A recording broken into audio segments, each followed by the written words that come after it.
Just for a quick update, I have finally landed a new job once and for all, and have given my main Earthbound hack to someone to implement one last change, and then to check the whole project for a potential conflict before it can feasibly be recompiled.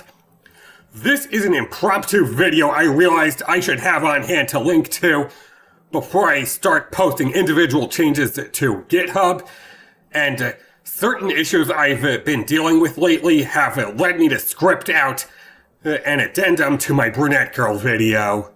Along with 12 shades of brown I had provided for Earthbound Blonde Girls 2 Brunette, you may have noticed certain things in previous videos count up to 12, like with some snippets I've compiled here of some of my current favorite anime. How come it's always at times like this that you start wanting the flavors that everyone else got?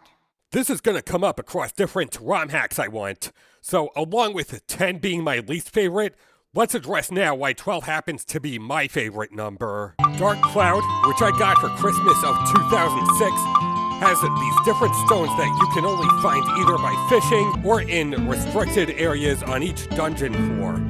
At one point, months later, I asked during dinner why only rubies, sapphires, and emeralds get so much attention as a group. Upon citing other stones in question, my mother specified them as birthstones. At that time, I was also planning a Moncoli Knights fanfic project that would have put lead protagonists Mondo and Rokuna into a similar team to Digimon Adventure, much like Sailor Moon does with codename Sailor V.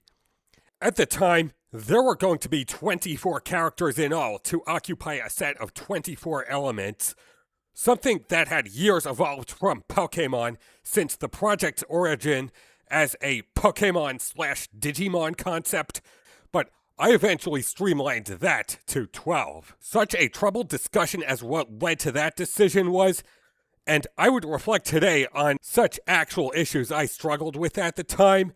Someone I now call Shell did explain late in 2009 how MCK's cardinal elements combine with each other to create a total of 4 more. The original system did feel awkward even for all those years beforehand, and this gave me a new basis. This was the final product, albeit with certain elements modified to align better with, say, Digimon Frontier, and despite not all of them matching the franchise's canon emblems. Time is an endgame spoiler, and space is something my other friend Jake had questioned the lack thereof at one point. Here was the party itself to occupy it as I finalized and Shell later drew up. For naming context, most of these kids belonged to an American organization run by a colleague of Rokuna's father.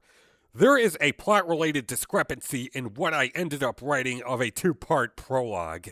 However, it never got past said prologue before the planned story from there turned out to be an irreparable mess during a later discussion with Shell, and my year-conceived Lucky Star project took its place ever since. Both my previous elemental set and the 12 birthstones are going to play different roles there, with several stones reserved for the ending.